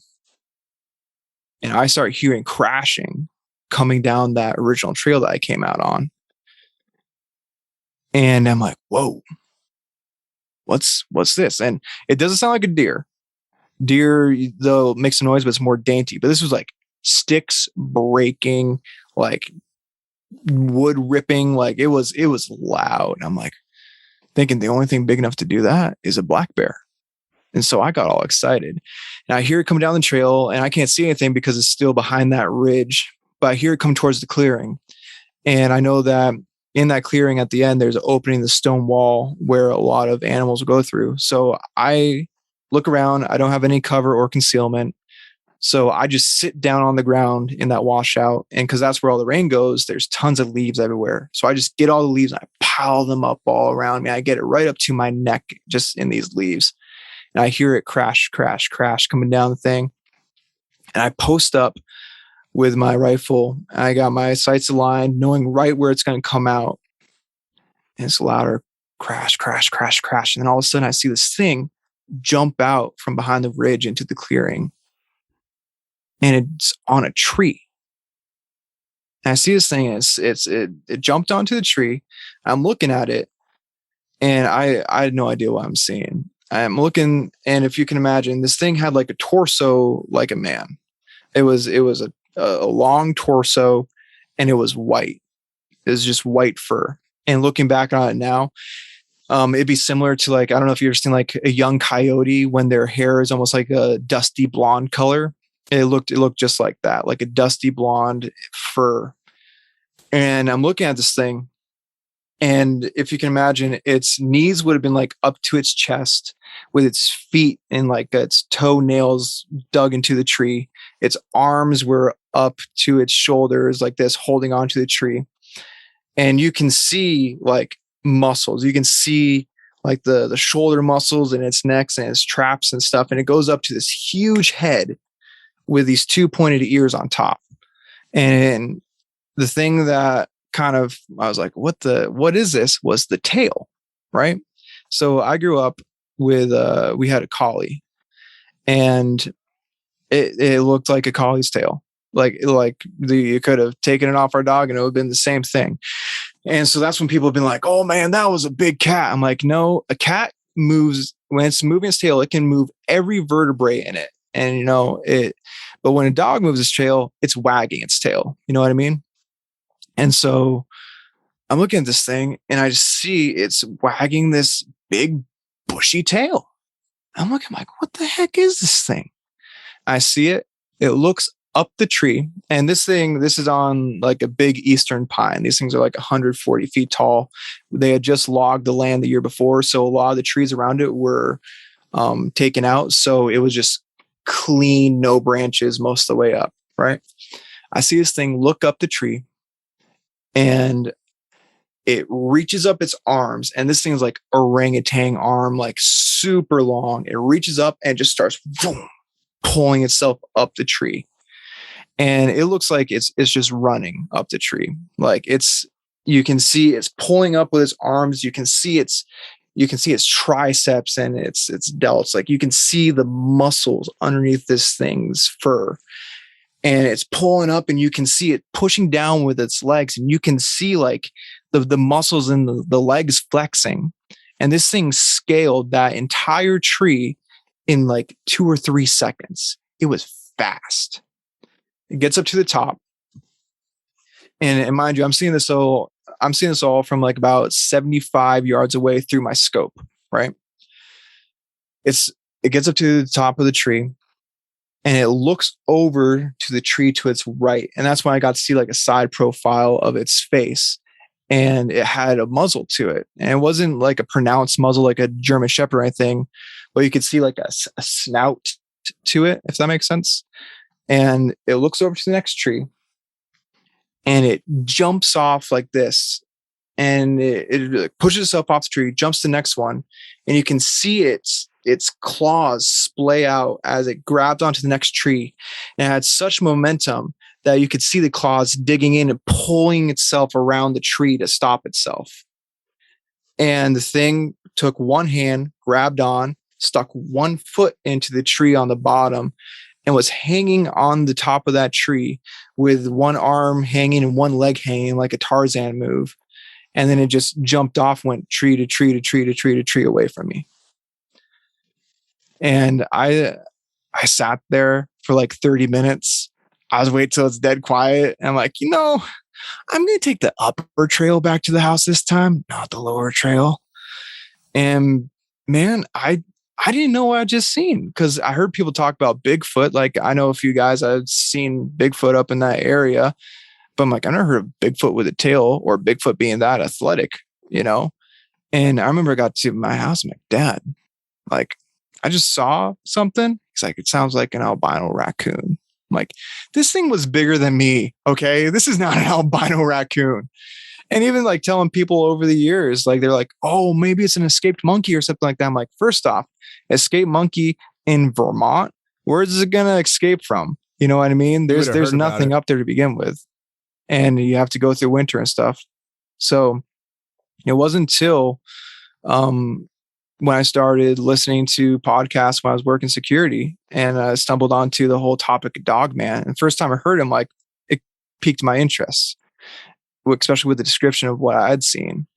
And so that's when I was searching on Stitcher and I found your show when you had a few episodes of Dogman. Back episode, I think it's like 59 with Lisa. She's from Vermont, and she saw something that looked the same. It was like a pushed muzzle, that same white fur. And the more I listened to it, I'm like, yeah, that's totally what I saw was a Dogman.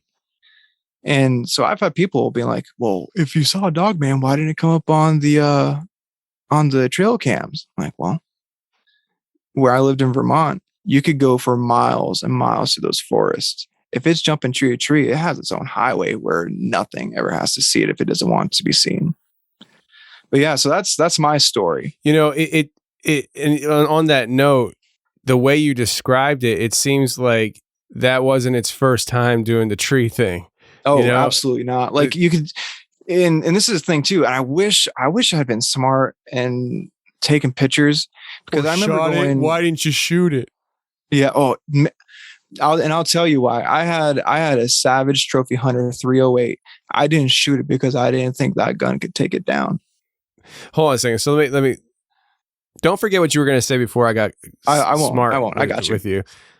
So you had a gun out there that if you saw a bear, you were going to take it down, and you don't think the gun that you thought would take a bear down would take this thing down? Absolutely. How big is this thing? This thing, I had to at least be like 7 feet tall when it was fully standing. Wow. But it wasn't how tall it was. It was the mass it had. Like, this thing looked like a bodybuilder. It was shredded. Like, this thing had long fur from what I could tell, and you could see the muscles through the long fur. You know what I mean? It's just, I think honestly, if I had shot it, if it was a perfect shot, maybe. But if I had missed, or if I had just gotten in the wrong spot, there's no doubt in my mind that thing would not have been swayed. No, it could have got me, no problem. Yeah, and that's the concern, right? And how old were you again? What year is it? So I would have been about 20. Okay, for some reason I was thinking you were like 14 or something. You were an adult. Oh no, yeah, I was an adult. Yeah. I was engaged at the time, so I hope I wasn't 14. Well, they do things weird up in Vermont, I hear. Oh, you have no idea. Wow, but yeah, man. So ever since then, like, Dogman is kind of my litmus test to see, to gauge people's, weirdness, if that makes sense. So if I'm meeting someone for the first time and I want to be like, am I going to get along with this person? I'll be like, just random story. Maybe we're talking about hiking in the woods, and I'll just be like, man, bet you see a Dogman out there, just to get the reaction, because first off, if they know about the Dogman topic, I'm like, all right, we already got some similar interests, but, man, since moving down here to Arkansas, there's been a few times where I've said that, and people have just been like, you know about Dogman? Wow. Like, yeah. And if you want, I have 2 stories from people I know. Yeah. Actually, we're going to do those stories, but I don't want to move off your own experience too fast. What? Go ahead. Back to what I almost forgot to tell you with the pictures. I didn't take any pictures. I wish I had, and maybe it's still there, but I remember going back a few days later and seeing the claw prints in the tree. Really? Yeah. Like seeing because when it was pulling up, you could see where it ripped the bark off that pine. And I wish, and at that time, like, I was living on my own, so I wasn't at my dad's house a lot anyways. And so it just never crossed my mind to go back out there, take the picture. But wow. I wish I had now. Wow. How deep were the claw marks? They're deep enough to go through, and given this is a mature pine, like this has been in there for a long time. It is deep enough to go through the bark and be able to scratch into the actual wood. Like, you could see the white wood underneath being pulled through. Wow. Yeah. So, all right. You see this thing, and the way it maneuvered up the trees, it's a massive body. You describe it as a bodybuilder, just jacked up. Yeah. Roughly 7 feet tall, but the mass of it was what was so fearful and impressive. Yeah. All right. So how do I go about, what I want to know is, with the detail you gave, what was the thing about it that kind of made you say that was Dogman? Because you referenced how, you never heard of Bigfoot maneuvering that athletically. I personally have. Nice. I mean, people talk about the physical ability of Bigfoot. I've heard people discussing that these things have such strength that they could leap 20, 30 feet. I mean, so there's clearly an athleticism to Bigfoot that maybe a better word would be agility. If that makes sense. Like, if I'm thinking, and I might be wrong on this, if I think of a Bigfoot jumping, I'm thinking of this big thing jumping, and when it leaps, it's going to land and it's going to like make a thud, right? This thing that if I saw this thing jump, I'm seeing it being like quiet as a mouse. You know what I mean? Just like total control over every movement that it had. Okay. Does that make sense? No, it makes sense. And I mean, yeah. The pointed ears point to Dogman. The snout, the muzzle on it point to Dogman. Tail. I don't recall a whole lot of people talking about Bigfoot having tail. And that was a big thing that set it apart for me, was that tail, and the fact that it looked just like the tail of a collie, man. Like it looked just like my dog's tail. What did the hands look like, though? I mean, do you think that these hands, because you talked about claws. Now, I mean, if you were just referring claws, is that fingernails? Or are we talking like, does this have like almost like human type hands with gigantic claws on it? I wasn't close enough to see with my scope, right? But the way it was moving, you could see like it looked like hands coming up, but I wouldn't be able to say I could see every digit, if that makes sense. But the one thing was just the way that it was able to grab onto things, and like you could see it put, like when it was hanging off the tree, it was hanging with a hand stuck into the tree with a thumb in there. You know what I mean? And so that's the best I could describe it, was the way it was using them. It had to be hands, in my thought. So what about the feet? Did you get a good look at the feet? I mean, did it look like dog feet? No. To me, it looked like, and the biggest time I saw the feet was when it was at the top of that second tree hanging off. And it looked like a foot, because it had, like, if you can imagine it jabbed its toes into the tree. Or if it had, I would imagine that it must have had some sort of like claw nail thing on the end of its toe, because it was just supporting itself with its hand and that toe in the tree. You know what I mean? So you could see a heel coming off of it. This thing was just stuck on there. And you think about it, if it's that big and it's that much muscle, that thing must weigh a ton.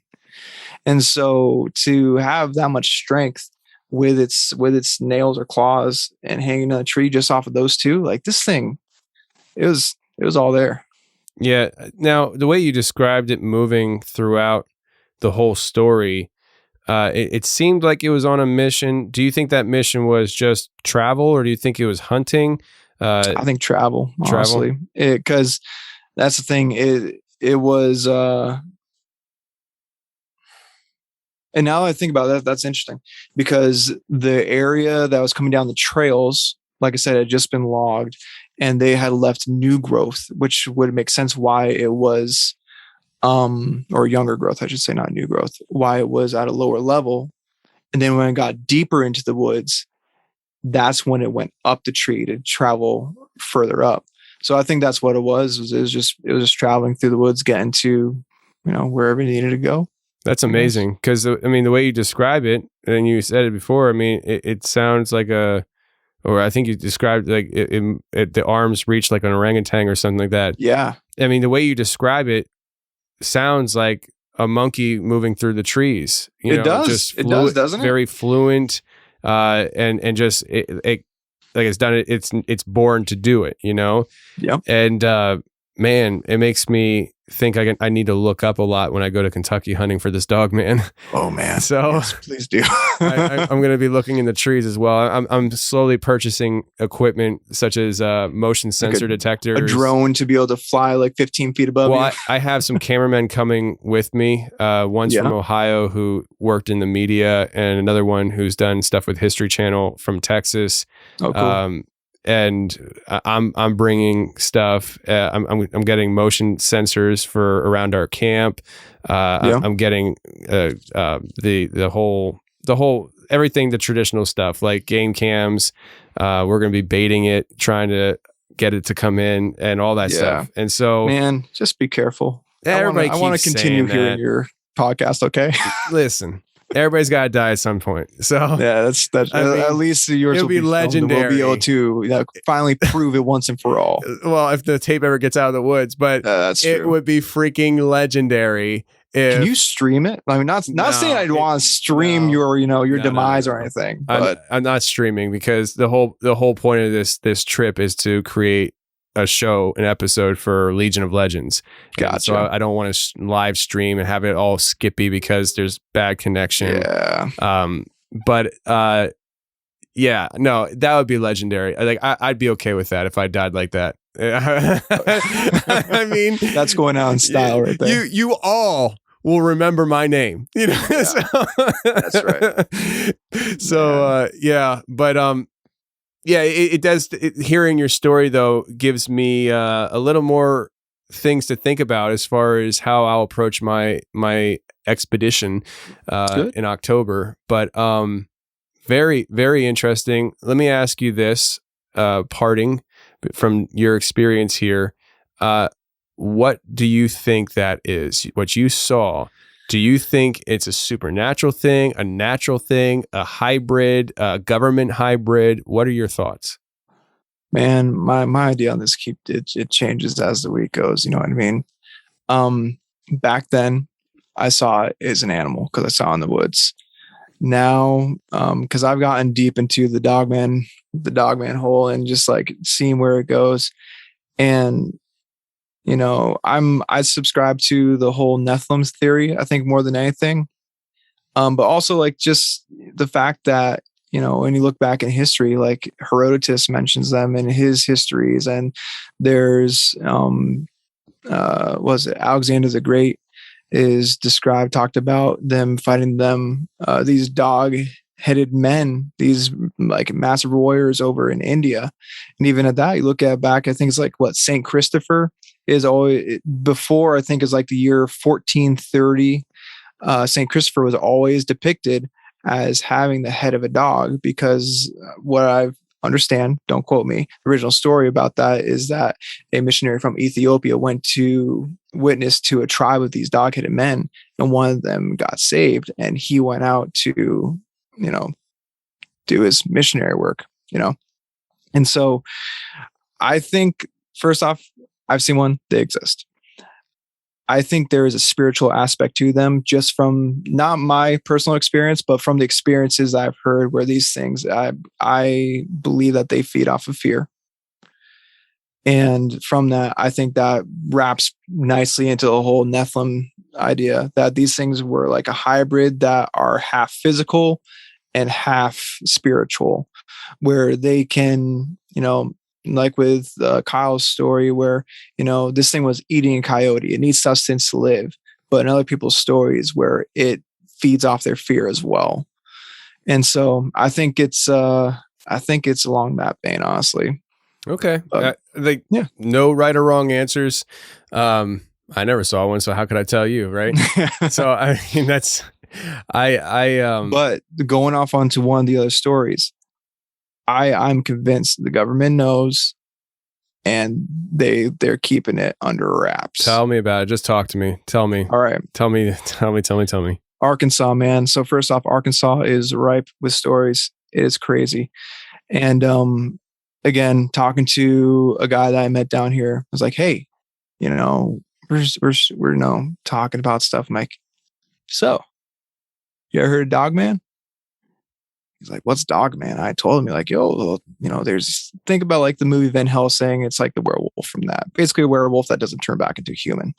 He's like, well, I don't know about that, but I have seen something weird before down here that sounds kind of similar. Like, all right, let's go. So this guy, he used to work in law enforcement.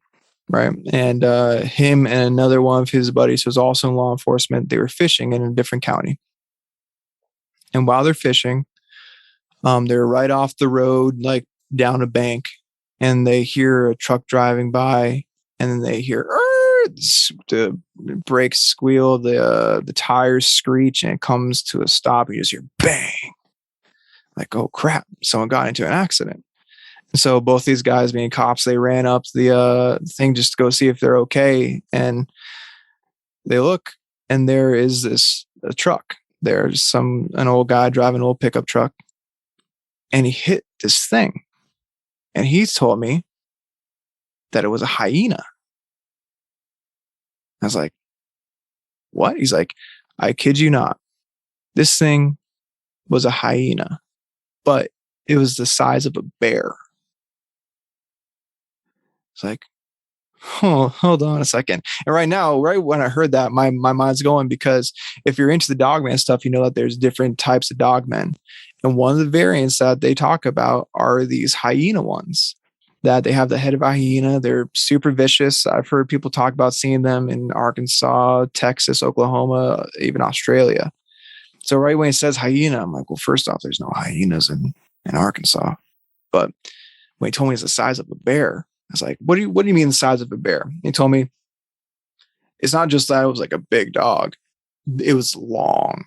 And he said the thing that was really weird was that the front legs of it were like way longer than they should have been.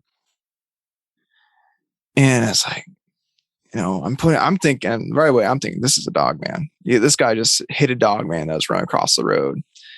And so them being cops are asking him if he's okay and everything like that. And the guy's like, yeah. And they're talking a little bit, like looking at this thing, like, what is this? And coming down the road is a game warden truck. And they stop. Two guys get out. They tell him, there's nothing to see here. Help us get this into the back of our truck. And these two game wardens put the body of this hyena thing into the bed of their vehicle, closed it up, drove off. Jeez. And I asked him, like, was this like, when the guy hit this thing, did he call the cops? Like, did the cops send them out or something? And like, no one called the cops. And he's like, I asked him, like, did you call the cops? And he looked at his buddy. He's like, did you call the cops? And like, no. And so from what he said, he's like, no one ever came. There was no statement taken. There was no report written, nothing. The game warden just came. Like within 2 minutes of this happening, they were there, loaded the body in the back, drove away. Jeez. Wow. What do you make of that? I mean, if you want to imply that the game warden or whoever that was, because I'm sure there's some people who are like, that wasn't the game warden. Yeah. Men in black. Yeah, exactly. Whoever that was showing up like that, it sounds like there's the implication that they were either actively tracking that specific one, or they have some kind of technology to track these things. Yeah. And, if there was tracking going on and they see this thing just stopped on the road for an extended period of time, they're like, let's go check that out and see if that thing's just, squatting on the side of the road and waiting to create trouble. And they come up on a dead body and they're like, time to haul this bad boy away. Yeah, man. I don't know. But when I heard that, and just from hearing other people's experience too, like they knew it was there. He said that they're there within minutes of this thing getting hit, and they, like, no questions, no explanation. And this is after too that they identified themselves as being law enforcement as well. These guys didn't give them any information; just help us get us in the back of the car, put it in, gone. Wow, that's incredible. Yeah, that's incredible. That's incredible. Imagine if the game warden showed up after your set and be like, "Hey, did you see anything strange around here? Did you see my puppy? I've been looking for my puppy." Yeah. He was going through the trees, man. He just headed south. And the thing is, he was literally going through the trees. That's right. Wow, man. Emmett, listen, man. Great conversation. We're going to continue this in the overtime. Before we get out of here, two things. If you can, no pressure, but But if you can, just give people a very brief highlight summary of just the topic of what we're going to be going into for the overtime, so they have an idea. But also, before you do that, give yourself a shout out with what you do with the leather and everything. I don't know if you have a website or anything, but I'll tell the audience. Man, I appreciate that. You sent me a bunch of cool stuff, and I for years I had the same black leather wallet, and it's one of those things. It's like, for me, belts and wallets, I don't change. The belt I wear today is the same belt I wore when I was 240 pounds, and I wore it all the way down to 170 pounds, just made new holes on it, you know? I don't change a whole lot of anything. Like I don't have a grand, wardrobe of tons of clothing. I'm a t-shirt kind of guy. I wear camo pants and shorts most of the time, Tim's for my shoes. It's just the way I am. When I got the wallet, I loved it. And I switched it out, and I've been using it ever since. That's what I love to hear, man. And it's great, man. It's simple. It works. It's sturdy. It's going to last you a lifetime. You'll be able to hand that down to your kids, dude. Awesome. I freaking love it. So tell people about it. Yeah. So me and my wife, we have a small business. It's called Northridge Design. You can find us at northridgedesign.com or on Instagram, Facebook, and TikTok at north.ridge.design. And we make small leather goods, wallets. I got these little things we're putting out for a batch this month, which are small jewelry dishes, valet trays, belts, guitar straps, just all sorts of things. And the biggest thing is that, I got tired of buying crappy leather goods. I want to make something that was quality that I could buy once and was going to last. And so that's our goal, is just to make some clean stuff that will last people a lifetime, that's functional, that they'll be able to use. Awesome, man. Well, I can tell the audience I love it, and they'll love it too if they look into it. So awesome stuff, it, man. Give them just a quick highlight, and then we'll move to the overtime. Man, so this is a story from when I worked at summer camp, and it's whenever people ask, like, hey, does anyone have any weird stories? This is the one. Just as a brief overview, one kid opened something up in our cabin, and it let evil into our cabin. That's all I need to hear. That's all I need to hear. Let's do it. Let's just cut it off there. I don't listen, your story about your grandfather dream thing, that gave me chills. So if that gave me chills, at the time of this recording right now, it is 12:03 in the morning. I'm in my basement, and I'm about to get freaked out. So I might be sleeping in my studio tonight. Be prepared. This one is, we're bringing it to another level. Yeah, I think I'm just going to sleep down here tonight. I don't think I'm going to want to take that journey up my basement stairs. Don't blame you. All right, friends. Emmett, thanks a lot, brother. Yeah, I appreciate it, man. Have a good one. Well, I mean, we'll have a good one in the overtime. You know it.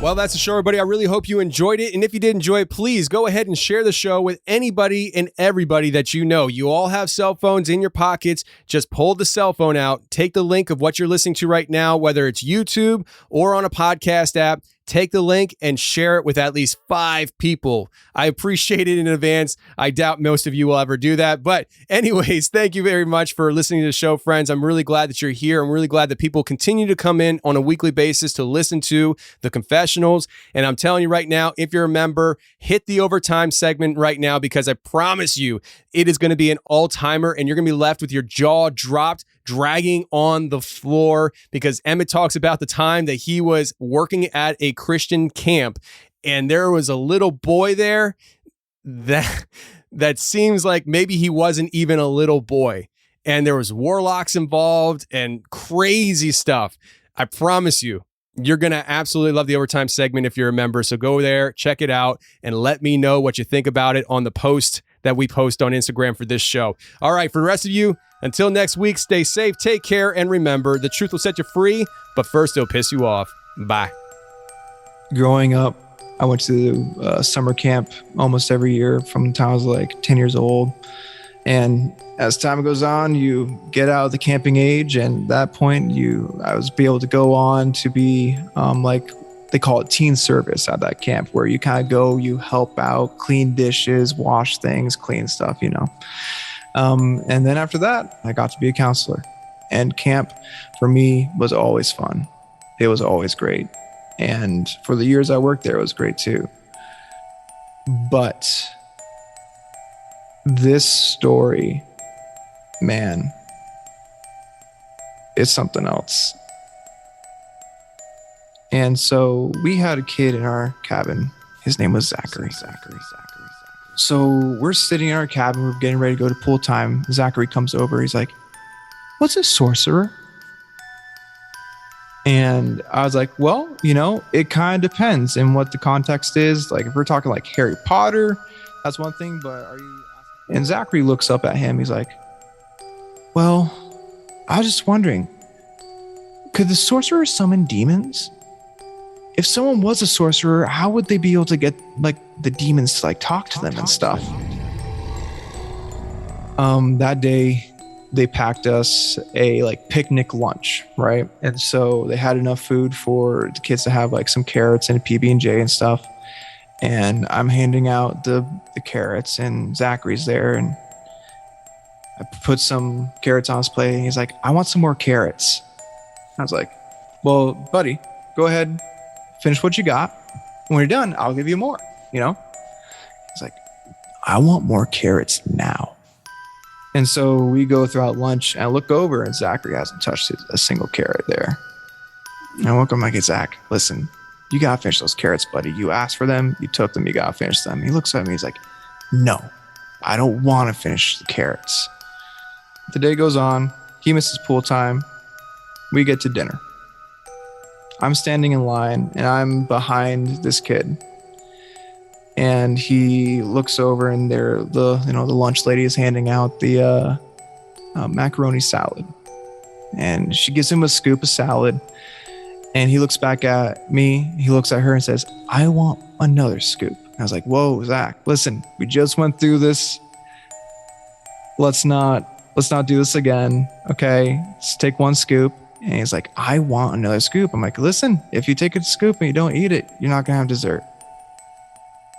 We're eating, and I look over, and the kid hasn't touched a single bite of macaroni salad. And I'm like, "Zachary, come on, gotta eat the salad, man." And he's looking down his plate. He's like, "I don't feel like it." And Josh looks over, like, "Zachary, you gotta eat your salad." And he looks down. He's like, "I don't want to." I look up. I'm like, "Zachary, eat your macaroni salad, okay?" He looks up. He looks at Justin. He looks at me. He just goes, "No." And right then, I blacked out. The day continues. The kids are just going nuts. And it was just, man, at that point, we were just ready for this week to be over. It was just bad. And Zachary was like the ringleader and all. Like he, if like we told the kids, "All right, guys, we're going to go do this activity," he'd be like, "None of us want to do that, right, kids?" And the kids would be like, "Well, I guess so." Or, you know, just they follow after what he was doing.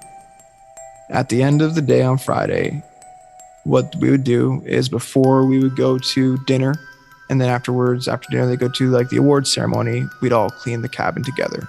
Each kid would have to clean his area, clean up his bedding, get everything packed, sweep the floor, stuff like that. And no one was doing anything. And Zachary's sitting up on his bed. He's sitting up there. He's got his legs crossed, and he looks around. All the kids doing stuff. He's like, "Everybody, come around me." All the kids just stopped. And when they sat on the floor around his bunk in a little like horseshoe around it, he says, "God has shown me that we have not been obedient this week. He's shown me that we need to be more respectful." Now, I was just saying this. There was this little kid in the group. His name was Kyle. And he leans down, and he's laying on his back on the floor with his legs crossed. So he's just flat out on the floor. And Zachary goes, "Kyle, sit up." And Kyle goes, "I don't want to." Zachary points at him and says, "Kyle, sit." And I saw that kid just shoot straight up. And Zachary goes, all right, guys, now let's clean this cabin. And the kids all go, yay. And it's like something out of a Disney movie, man. These kids like pick up their brooms and they're sweeping away and they're tucking their beds and they're folding their clothes and everything. And he's looking around and he's giving them a little direction. He's like, all right, Nate, go ahead and sweep that corner. And he goes, okay, Zach. And me and Josh were just looking at him like, what's going on? Like, we told these kids to clean. They weren't doing a thing. Now you have this little like 8-year-old tell them to clean. And they're hopping right to it. And he's like, Nathan, sweep over there. Hey, Matthew, go ahead and roll up that sleeping bag. You got it, buddy. He's walking around. He's sitting up there giving everyone instruction. And he looks over, and in the bunk next to mine was that day camper, right? The one who would stay overnight with his mom. And Zachary looks at him and he goes, hey, you need to clean. And Ethan looks at him and is like, I don't want to clean. Zachary says, Ethan, I told you to clean. And right then I'm like, whoa, okay, hold on, Zachary. And I stand up. Zachary looks at Ethan. He looks at me and he smiles, points at Ethan and just yells, kill him. All the kids drop their brooms, drop what they're doing, and just start going, kill him, kill him, kill him. And they rush Ethan. Hey, thanks for watching the Confessionals on YouTube. If you like what you heard, hit the subscribe button, hit the share button, and hit the like button. That would be a great help to me. And if you want more of the Confessionals on a weekly basis, every Thursday I come out with a special show just for members on my website. So if you want to check that out, go to theconfessionalspodcast.com, hit the join button, and become a member today. And every Thursday, you'll get a new show, and you can binge on previous shows, which there's almost 100 of them. So if you love the show, go ahead and check it out. But thank you very much for being here on YouTube and checking out the channel.